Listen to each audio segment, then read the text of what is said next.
por que ele deve ser o próximo da lista? Simples, muito simples.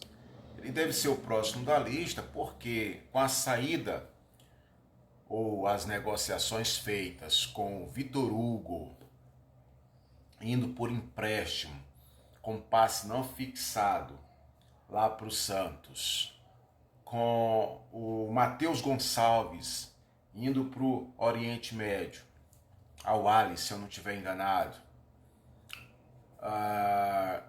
esse vendido, né? E o Lohan indo para o Pisa, também por empréstimo, fica evidente que o Flamengo precisa movimentar o seu elenco, porque, querendo ou não, está com um elenco inchado. E time nenhum com um elenco inchado vai conseguir se manter. Seja para fazer esses caras jogar, seja para manter uma folha salarial muito maior do que deve. Essa é a grande realidade. Então, se você pegar o caso do Matheus Gonçalves, o Lohan e o Vitor Hugo, só esses três jogadores dá um total de aproximadamente R$ 1 milhão a folha salarial desses três jogadores. Só o Michael é maior do que eles três. Agora, se tu tem um time que tem hoje, como está hoje o Flamengo, com as posições todas bem, vamos dizer assim, servidas, e aí tu tens a possibilidade de negociar jogadores, sendo por meio de empréstimo ou até mesmo vendendo, por que você vai ficar com jogadores que está sem espaço no elenco, no time? Eu acho que não faz sentido nenhum. Não tem razão nenhuma você manter jogadores, tá? Que tá sem espaço e não vão jogar. É o caso mais emblemático do Michael, tá? Que acabou naturalmente ficando sem espaço porque, além de não estar jogando nada, praticamente nada, chegaram outros jogadores que, se a gente pegar o exemplo do Samuel Lino, que joga ali pela mesma beirada de campo, mesma região de campo que ele, dificilmente o Michael vai voltar a ter espaço, vai voltar a ter chance de jogar nesse time. Até porque, até chegar no Michael, tem o Bruno Henrique e tem ainda o Cebolinha, que dizem ser outro possível negociável. Porém, eu acredito que o Cebolinha ele ainda pode ser um cara aproveitável nesse time do Flamengo.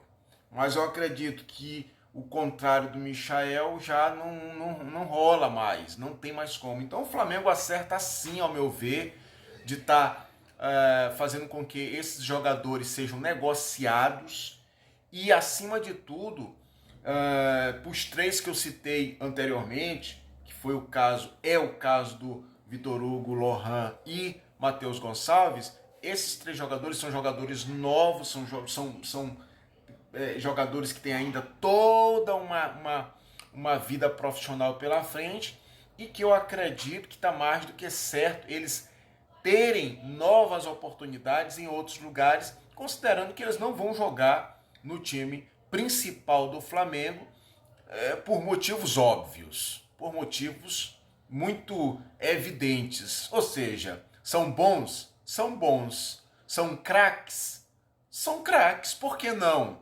Dentro das suas realidades.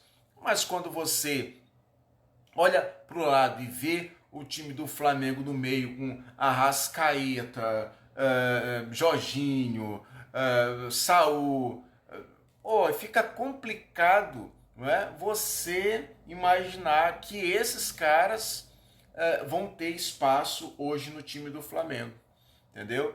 Então, até para que eles possam ganhar minutagem, ganhar vamos dizer assim, experiência, vai ser muito melhor para eles ter continuidade em suas carreiras em outros clubes, tá? Eu acredito que é acertado. E tem um detalhe que é importante você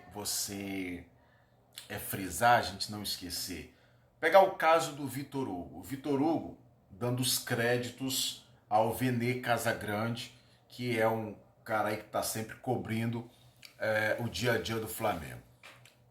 Ele trouxe o seguinte: o Vitor Hugo será emprestado ao Santos sem passe fixado. O que isso significa? Significa que se o Santos quiser comprar o Vitor Hugo, o Santos terá que negociar valores com o Flamengo, ou vice-versa.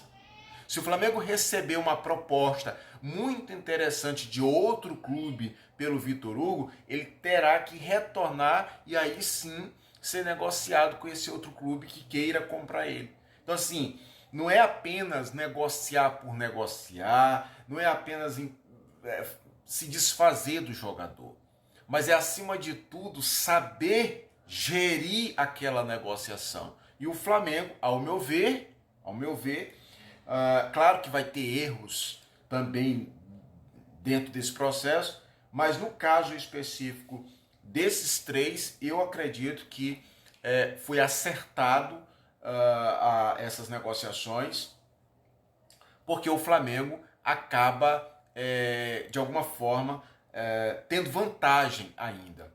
A gente também teve o Shola, né, que é um jogador nigeriano que o Flamengo investiu nele, tá indo para um time russo, se eu não me engano, para o CSKA, e foi negociado de forma definitiva. Ou seja, o Flamengo vai vendo a necessidade de se desfazer de alguns jogadores, e ao mesmo tempo aliviando também a folha salarial e ganhando de alguma forma vamos dizer assim, capital por conta disso. Só para vocês terem uma ideia aqui, para a gente fazer o fechamento desse vídeo, contratações e vendas do Flamengo em 2025, créditos ao Igor Siqueira do UOL. Olha só, as chegadas, né? Samuel Lino, Atlético de Madrid, 143 milhões de reais. Jorge Carrascal, Dínamo de Moscou, 77 milhões. Emerson Royal do Milan, 58 milhões. Juninho do Karabag, que o pessoal apelidou de Juninho Azerbaijão, custou 37,2 milhões. Plata, 50% dos direitos adquiridos, 32,2 milhões. Aí vem Jorginho do Arsenal, Saúl do Atlético de Madrid e Danilo da Juventus, todos sem custo, entendeu? Todos sem custo. Total, 347,4 milhões, né?